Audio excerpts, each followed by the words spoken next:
Life is sweet. Let it sweep you off your feet. Hi, I'm Allie with Find Your Joy, and today my guest is Rouchelle Cota. And Rouchelle is going to talk to us about going from shame to shine through building resilience. Welcome, Rouchelle. Thank you so much for being here. Oh, hi, Ellie. Thank you so much for having me. So it's been a big day. Have you been, it's been a big full day already for you? It has been, but it's been super exciting. I've learned so much. I'm new to podcasts and I'm so grateful to be here. Thank you. Yeah, me too. I'm finding this all really wonderful. So just the theme alone, to go from shame to shine through building resilience, and you speak primarily to women with partners who are sex addicts. And right in there, we know that we've got an enormous story that will take many layers to get through, but I want you to share whatever you'd like to share about that. Oh, goodness. Let's see. My journey started in about 2010. And the long and the short of it is basically I came about this with my husband, and I did not even know that there was such a thing called sex addiction, and it came about through pornography. Right. And when the discussion came up with my husband, I said, um, are you addicted? I mean, because I didn't know. And of course, he didn't know either. And it turns out that, yeah, there is an addiction to pornography, and it does fall under sex addiction. And, not really knowing anything about it, I just thought, well, I'm pretty resilient. And I mean, those weren't the things that I was thinking at the time, but, I just kind of figured I would just kind of pick myself up by the bootstraps. I had, that old way of thinking. I would just push through and move on and do the things I normally did. And, and we would, pull through. After a few weeks, though, that didn't work. Right. And I told my husband, I said, we're going to need to figure out what to do about this because this isn't working. So When you said you just thought, okay, well, I'm just going to do this thing and go on. There must have been a lot going on inside of you when you first he came to you and told you this, and then how does that feel? Like, how did that land on you? How did you process that? Well, he didn't come and tell me. Actually, it was more of like a discovery during an intimate moment. It was a reaction of his that threw me off completely. And I didn't understand why he reacted that way. And through a long conversation, things just didn't sit well. And then the more I thought about it, I thought, this just doesn't feel right to me. And over the course of those 2 weeks, the more I started researching things and thinking about it, I started to feel really uncomfortable. And then like it it just it didn't happen immediately, but there was a sense of shock. Right. And then the more time that passed, it started to feel like trauma. But originally it just, that shock set in, but it didn't feel like a shock at first. It felt like anxiety, and then I wasn't able to sleep. I started feeling like I was like getting depressed, and I couldn't eat. And then I started having panic attacks, and I didn't have any of this before. So I Right. was not able to recognize any of this.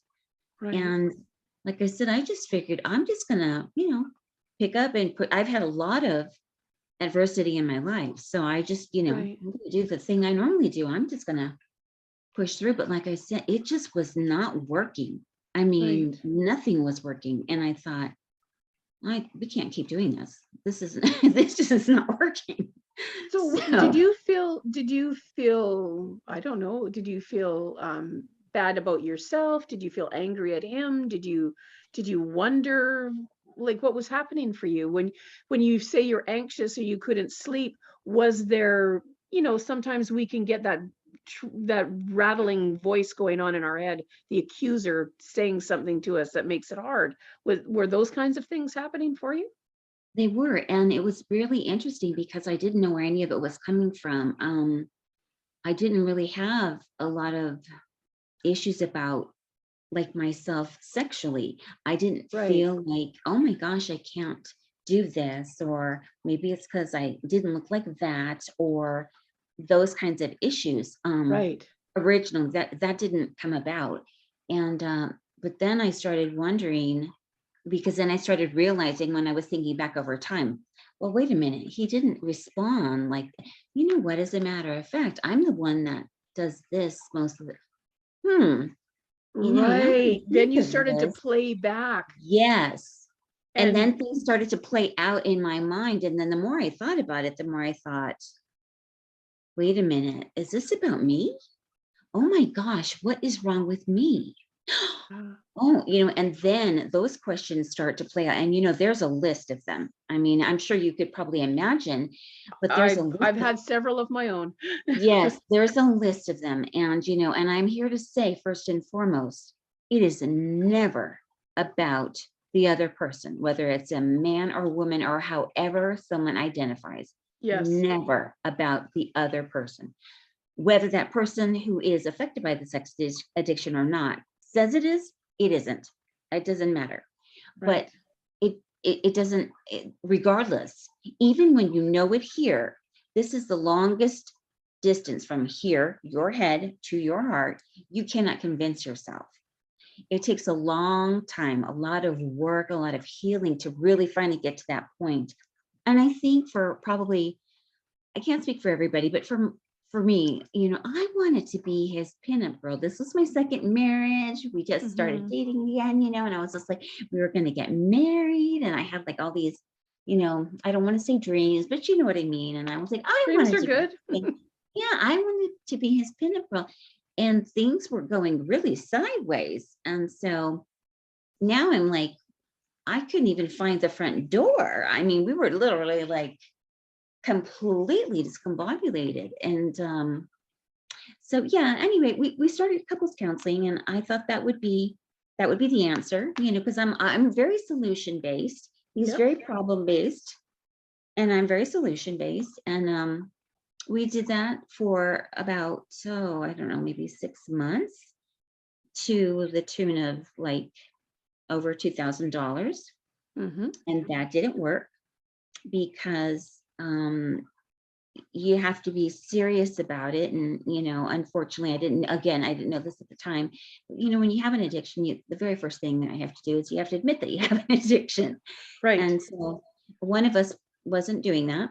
So, and then of course, the other part of it is that you actually have to stop. You have to stop the engagement. And so there was still that active acting out, in the addiction. So it threw us off for a very, very long time. And uh, it just did not help. So I I really had to put the focus on myself, and we were enmeshed for a very long time. We were enmeshed in that battle, going back and forth. And I did not know it, but I love to read, and I love that you have a book about find your joy. Oh my gosh, because I mean, that totally speaks to me. I wanted to live, but I didn't realize it at the time. And one of the books that I read about, this type of addiction was that, just wait until you get sick. And I was like, oh, what on earth does that mean? I mean, I'm Right. I'm fine. And I just happened to be reading this other book because I did happen to get sick. And it says, usually you end up having a traumatic event that affects you. And about 2 years after that, you usually end up, these people in this book end up getting cancer. And I did. Oh, yes. Oh, and 20, you did. and I did 22 months after that. Wow. So I realized, you know what? I want to live. I want to live. I want to be happy. And the only person that can do that is me. And so I had to really rethink what my life was going to look like, what I was going to do, what I was really going to give up. I'm a perfectionist, a recovering perfectionist, that Mhm. pushed through thinking, yeah, I love this, what does Kimberly say? Getting it done is better than having it perfect. Yeah, Michelle and Evan's thing is done is better than perfect. Yes, yes. I mean, I'm just like, and just the other day, I had a lot of pain and I was in the shower and I was thinking, living imperfectly and loving life anyway, or something like I was Yes. thinking of, like if I had a podcast, what would I name it? And that's what I came Yes. up with, because I was like, oh, trying to watch up. Everything hurts. Yes. And I just thought, oh, but that's exactly, how it is. And, and that's the thing. And I thought, gosh, if I ever decide to do this and connect with people who do this, that's what I thought. I'd like to find somebody who does this around that type of thing. And so what a blessing for me to connect with you here along those lines. I'm just like, oh, so I feel great to be here with you. Oh my gosh, I'm honored to have you and your story. Like I think that a lot of people, and I would say maybe more women than men, maybe not, but maybe more women than men know what it's like to have a partner who's involved in pornography. It's a very fast growing industry, and it's often seen as commonplace. But when we talk about addiction and we talk about it, that it's changing how a person interacts with their partner, it's something that they're needing to do rather than wanting to do, where there's you were talking about that you were going to counseling and he hadn't stopped. So then it makes sense to me then that there would be, was things like, was he lying? Was he talking about it at all? Was he open to talking about it? You were seeing a counselor. Was the counselor requesting accountability?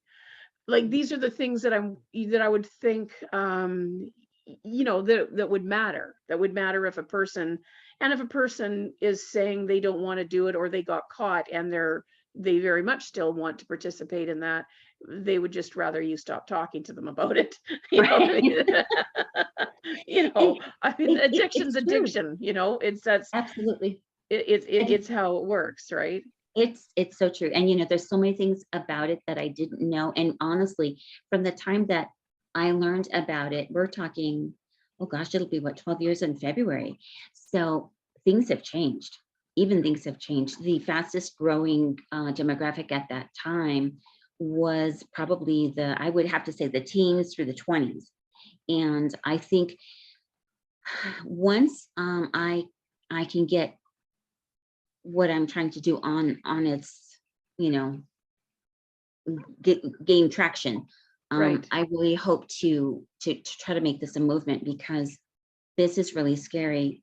That group of people, and I have children that age, their brains don't stop growing until they're about 26. So if you Yes. learn this, like my husband at age 10, what happens is it's like cigarettes. You Yes. actually need it. Someone Yes. who's 40 can stop it a lot quicker than someone who's been doing it from the time that they're small, because their brains grow and develop on that. And that's why they need it. So they can't stop it as easily. And I heard someone say it takes 3 seconds to get hooked on it. It's very addictive to look at it.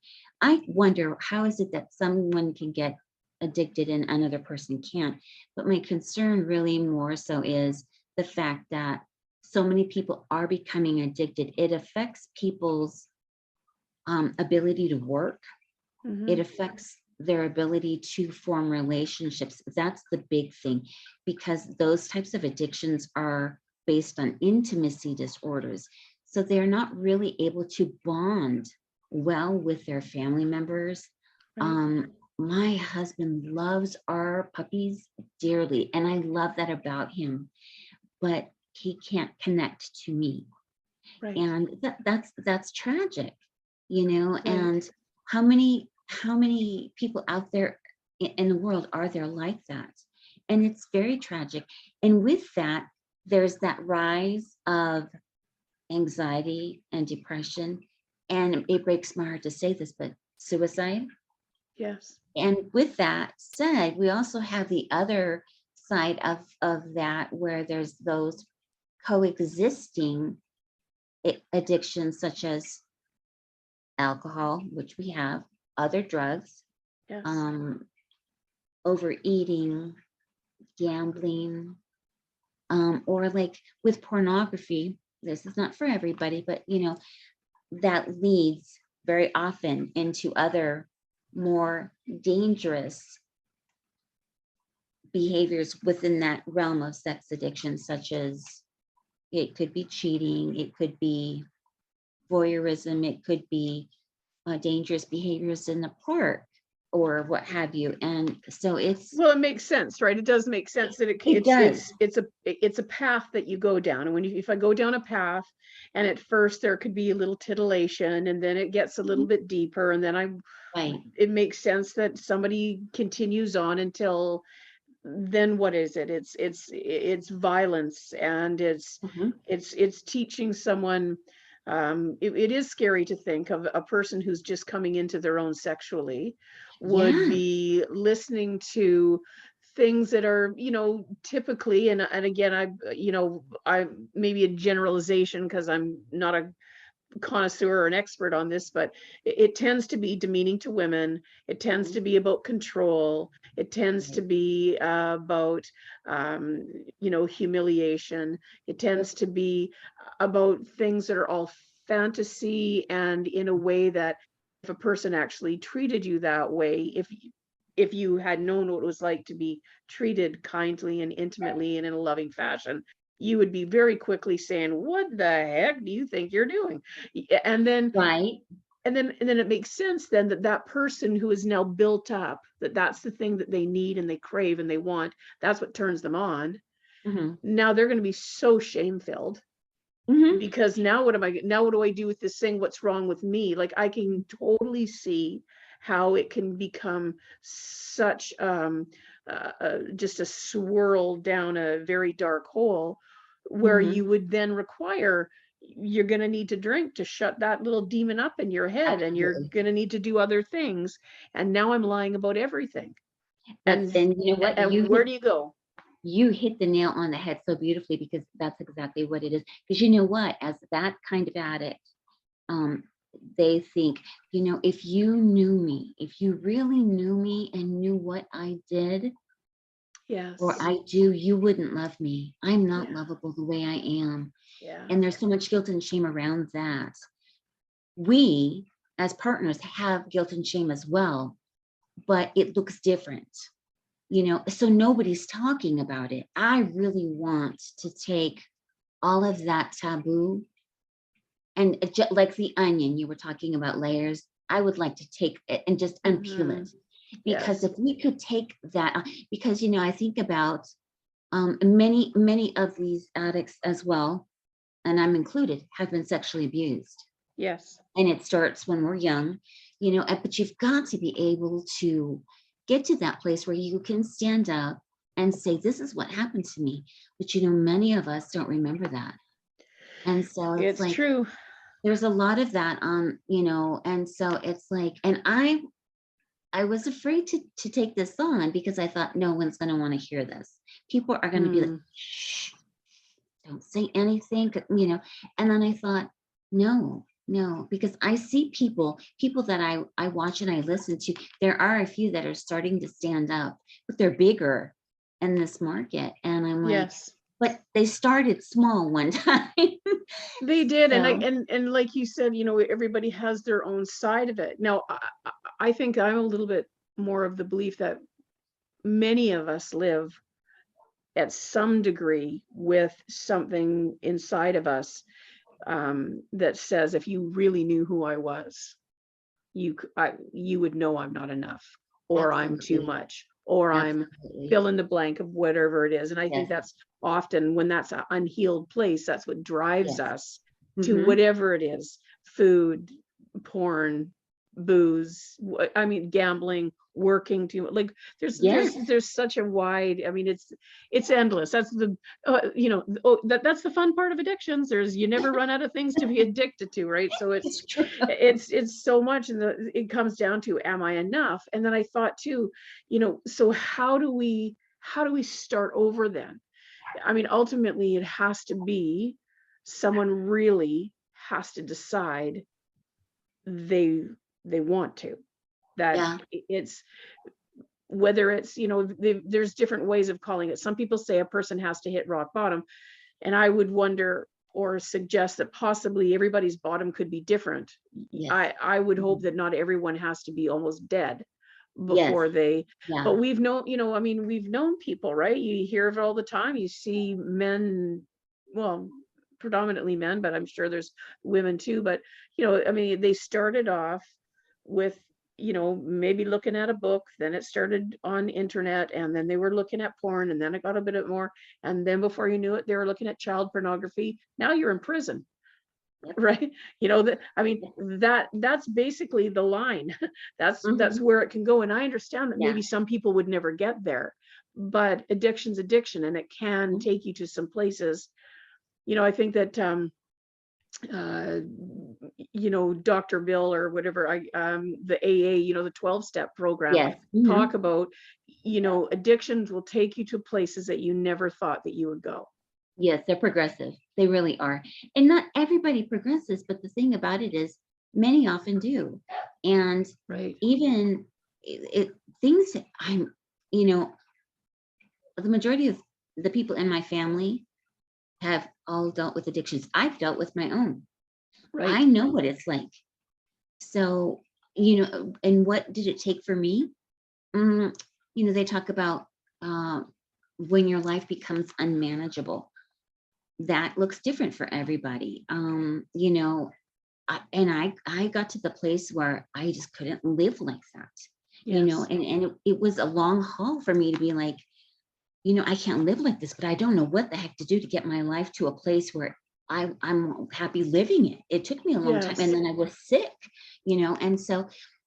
But the thing is, you got to be willing to recognize it, and then that's difficult in and of itself. And then now you've got to figure out, what am I going to do about it?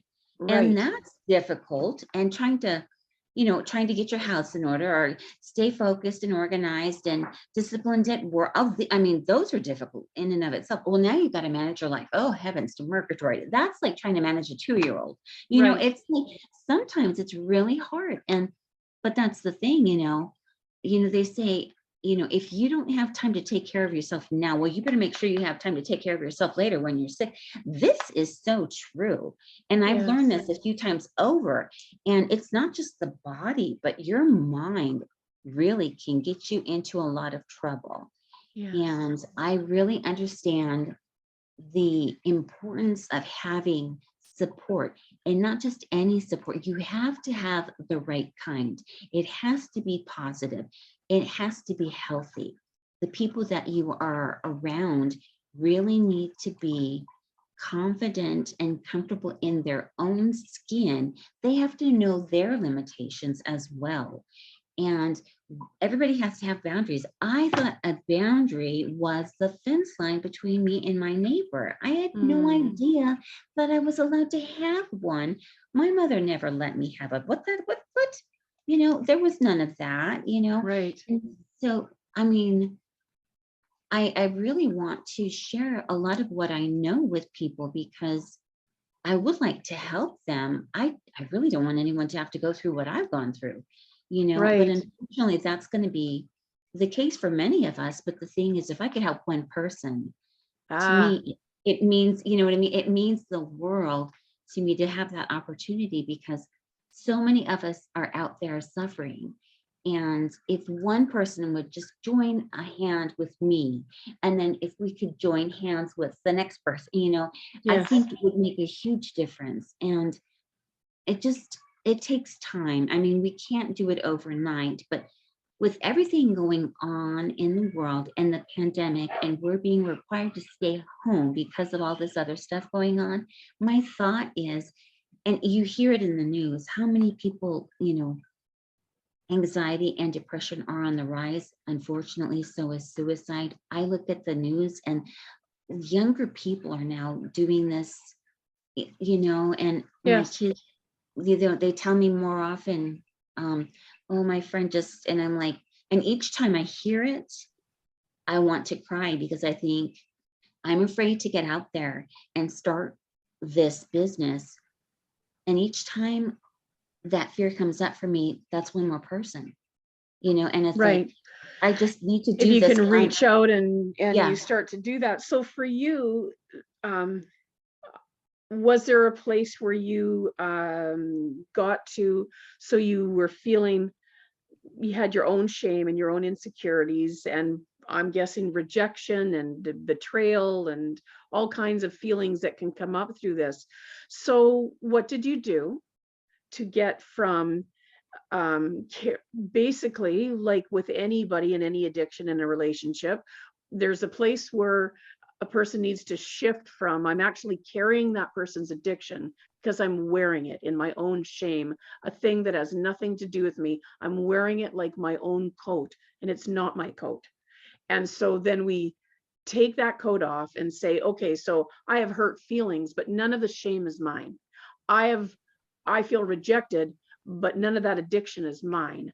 I feel completely lost and alone, but none of those choices were ever mine. So how do I now go, okay, I'm taking this coat off, I'm not putting it back on, and I'm going to say, okay, here we go. Day one, it hurts. It still hurts, even if I still live in the same house with that person, even if there's still an addiction. If I'm not there yet where I'm ready to go out on my own, or that person isn't healed up or seeking help yet, now what do I do right now, today, real time, for me? Coats off, not my stuff. Now I'm going forward. Where do you head to? What are you doing then? Do you have a plan? Do you have something that you're already doing? You've already done it. You've come out the other side. You feel ready to give support to other women. Where are you at with that? well, what's funny? I have to share this real quick. I turned 40. I don't know what happened, but I turned 40 and I realized I do not need my mother's approval. That was the first epiphany. Crazy. I don't know where that came from, but I was like, why couldn't I have gotten that when I was like 20, right? But it was really weird. After going through this, and then I realized my husband's not going to do anything about this. He's going to stay in that lie and live in the denial. First Yes, person we lie to in addiction is ourselves. And I yes, just realized I can't do this anymore. I started working my own program, going through my own inventories. And nice. although I think I have a lot of really good, things about me, there were things that I didn't like about me. Some were false, limiting beliefs, but others were things that I thought I could improve. And I worked on that. But you know what? I love the way you put that whole analogy of the coat and wearing it, but you don't like it. Could you just shake it off? I couldn't. Part of it was because I still felt enmeshed with that, and it didn't align with my values. And so I think what it was a combination of working my own program, having the tools set up where as I'm working it, I've got my values, I've got my boundaries, I've got my coping mechanism because I set up an action plan with those things, and I had a wonderful support network. And I still had that old philosophy of I'm going to push through, but I had this whole, this is not aligning with my value because I'm still with the addict. So it's breaking the boundary. Because in reality, if you're an alcoholic, you don't drink, you don't go to the bar. But I'm still in this relationship with him. And Right. so, and he's violating this thing, and so I'm like, but I still have this coat on. So I am like shaking and just, so they're like feathers coming off. And the Mm. thing about it is that they've worn pretty darn thin. And so I have been able, my sponsor told me, you need to lovingly detach. Now, when she first told me that, I thought, exactly how do you lovingly detach? Because it didn't quite seem to line up, you know what I mean? I But love it's that true. phrase, lovingly detached. It's You beautiful. need to lovingly detach, and it's true. And I have done that, and I am very grateful for it because, the truth of the matter is what you do is what you do, and I need to let you do your thing. I attended a group, and the best piece of information that this mom gave me was it is not your pain that is going to send them into recovery. It is your child's pain. And I thought about that for a long time. At that time, I think my youngest was 17. And I thought, it's very true. And it applied to both my children and my husband. And it's like, and it is their pain. I've carried it. And as long as I enable them and clean up and pick up and all that, nothing changes. And if nothing changes, then nothing changes.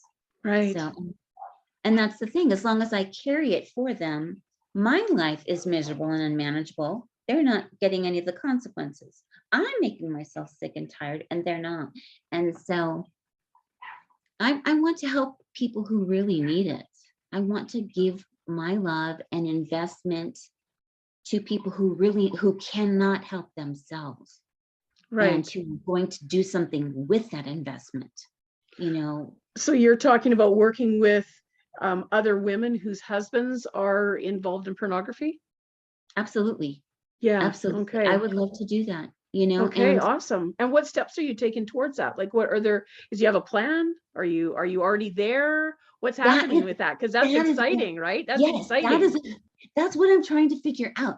So, you know, I'm working with a group and I'm trying to get it set up. And I thought I came here today hoping that I could make connections and try to figure out where to go from here, you Oh, know, and perfect. right now all I have is my email. So, Well, that's awesome. Well, well, I'm full of ideas.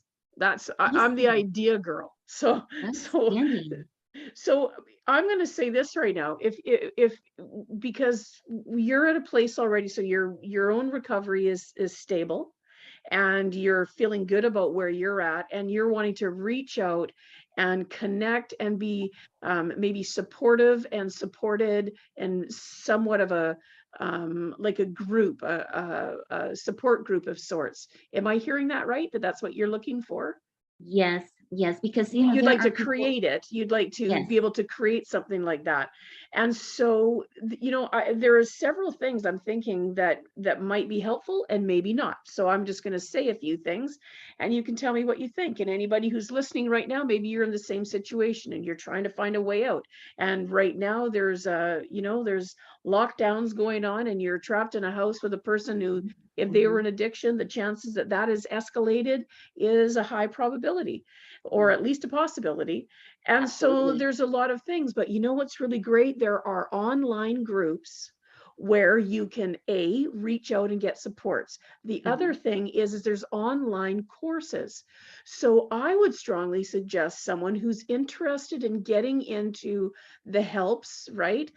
Is it doesn't have to be, you don't have to like boom go and get your master's degree tomorrow, but there are several courses that are 6 to 12 months long that give you some very basic uh, uh, addictions counseling education, Mm. and counseling education, and give you ways to have skills and tools so that you can really know how to do that even more. So it wouldn't be, to me, I wouldn't think, well, don't start the group yet.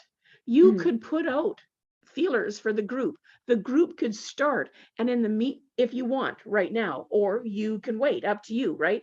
But you could start by, Google's a great thing, and just Right. try to find out some good sources and resources to start getting some training and skills around how to do it outside of yourself.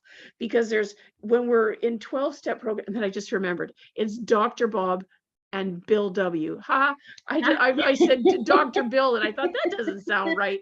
But there's all kinds of things like 12-step groups and other things. I say 12-step groups because they're so affordable, because they cost nothing, right? But they've got a great program that's been around for decades, and helped millions of people. But there's other things, there's things like little courses in community colleges, and right now you can do all of those things online. So for me, I would think that maybe starting with something, and some of them are even free, are incredibly reasonable. Yeah. So it might be, I would think, a way to get started is something around that line. The other thing is, if you want to get some training, and here I have in my book, I talk about some of the people that have helped me along the way. So about probably 40 years ago, when I first started doing these things. I was in my early 20s, and I had a wonderful mentor. She was an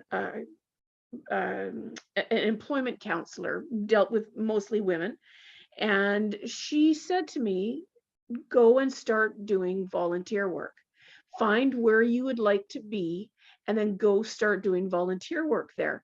And so many of those, and I listened to her, and I always did. And for 40 years, I was a volunteer at many places. I did get more education and I did things, but I really learned so much from the places that I volunteered at. So my first thing that I started was I worked at a crisis line. It was called Lifeline.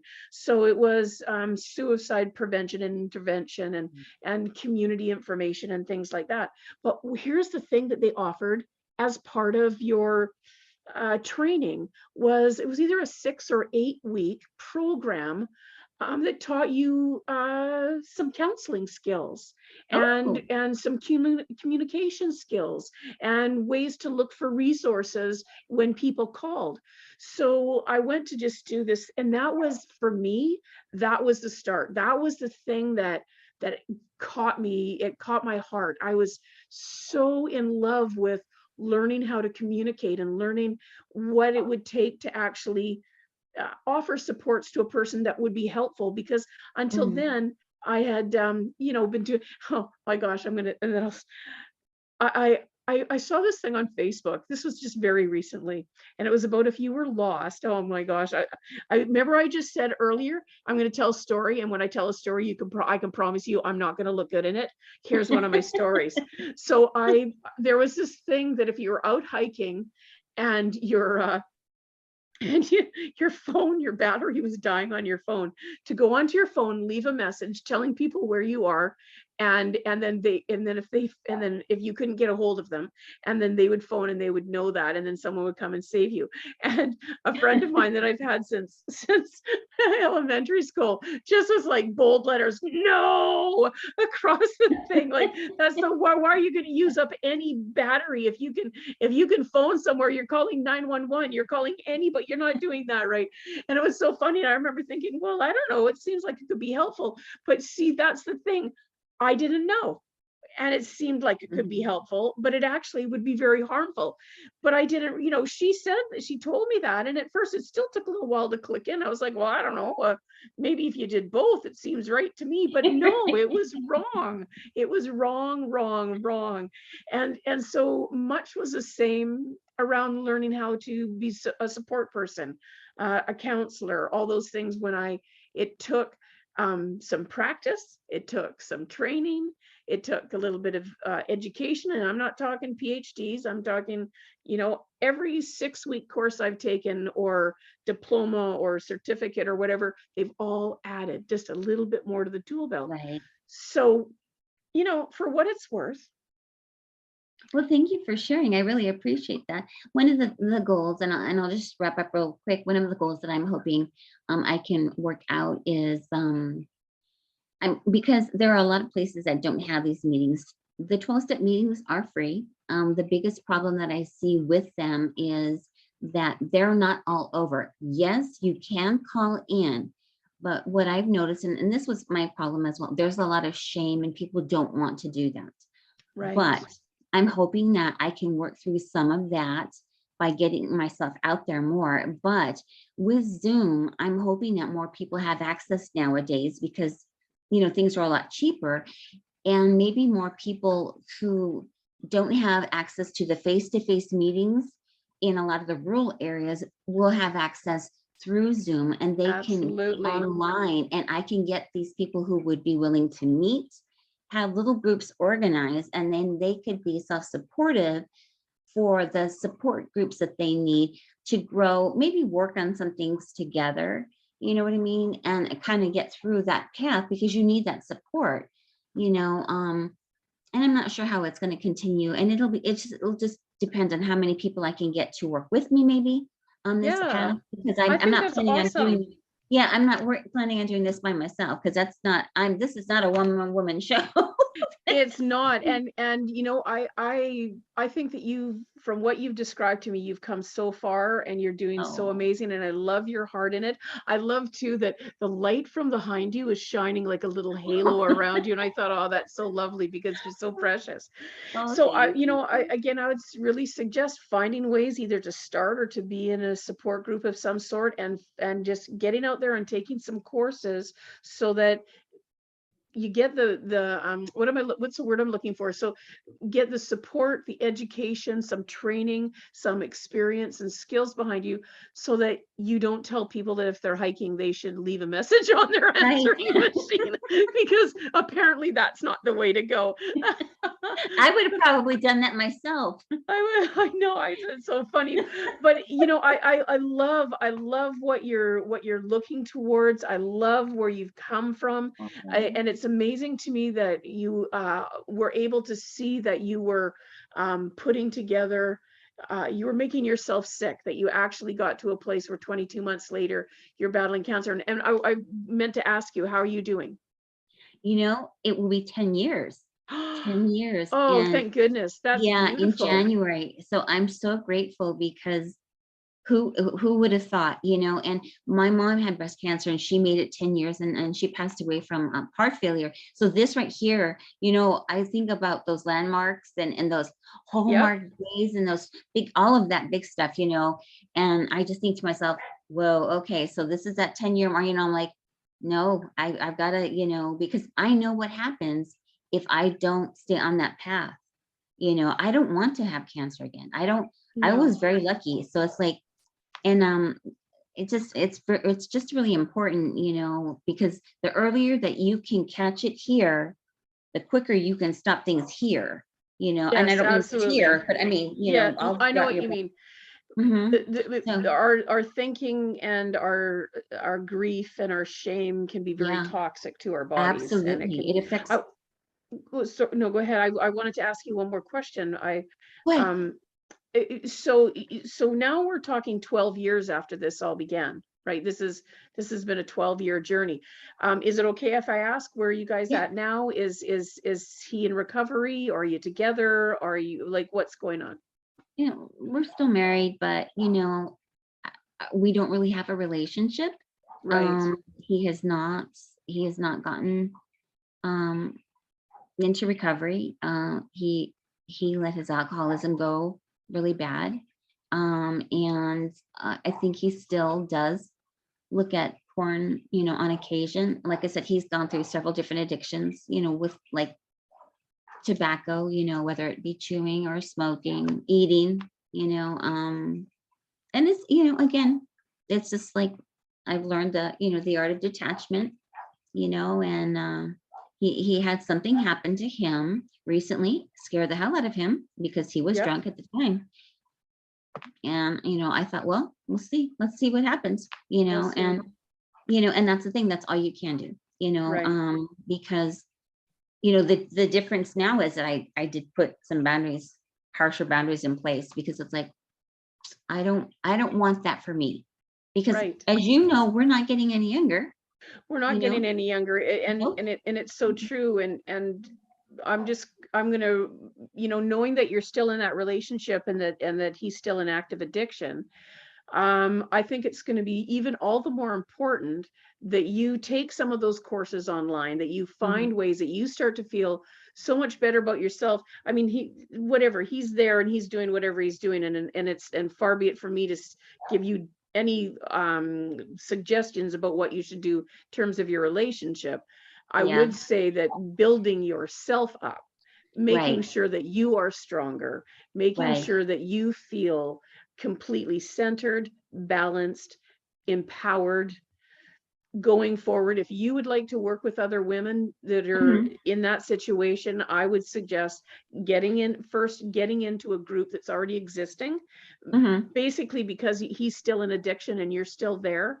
I would suggest that the safest way to keep you covered, so that mhm. you are not out there and without having the proper covering and experience and maybe skill set, getting Mhm. yourself into a good group that's already doing that, really Yeah. connecting with other women, Mhm. getting some of those courses and really every day feeling better about yourself. Because I mean, you're a pretty amazing woman. You've come this far. You're still doing Yeah. this. You've beat cancer, and Yeah. you're doing amazing. And I can't wait. I hope that we can talk in a year from now. I hope I so would too. love to. I would love for you to get well my information somewhere. We'll try to get Yes, each other's information, and let's see where we are in a year. Let's see in a absolutely. year what. So today is whatever. It's okay. So today's December December 18th, 18th. 2021. So let's meet back next around Christmas time, and I am so looking forward to hearing what steps you've taken to move towards this goal. Because I know for me, I need to sometimes have a little bit of an accountability partner. So I'm going to be your accountability partner in this one, Outstanding. although you didn't ask me. That's And okay. I love it. I Same can't here. wait. Yeah, exactly. I can't wait to see exactly where you're at, the choices that you've made. And that's not to hang something over you, but just to say it matters to me. If there comes days for you that you feel like it doesn't matter to you so much, I want you to know that it matters to me, Oh, thank and you. that I see good things in your future. You're Well, you're a thank you. bright, lovely, incredible, compassionate woman, and Oh, I think you're stronger than you know, and you have a lot to offer. So I hope that you will take, although I'm not an advice person but so much, but apparently I don't like to give advice, but here's what you should do. that's right. Thank you so much, Allie, You're for so everything. welcome. I And so appreciate I'm this. just going to wind up by saying next year you can all tune back in, and we are going together to see exactly how far Rouchelle Cota has come in her goal to get working with women to go from shame to shine through building resilience. And I'm looking forward to it. I really am. And thank you so much for being here today, and bless you. And my prayers and my love go with you. And I just really look forward to seeing you next year and finding out one course. Maybe you went to a paint night. Maybe you took a whole course. Maybe you got a diploma. Maybe you're in a group. Maybe you started a group. I don't know, but I see that good things coming for you. So thank you for being here today. And I'm Allie, and this is Find Your Joy. Thank you so much for tuning in. Bye for now. Bye-bye. Thank you so much. Thanks so much for joining me today. If you found a piece of your joy in this episode, I would love to hear about what came up for you so that we can continue to grow the impact of this show. Thanks again. See you soon. And remember, find your joy.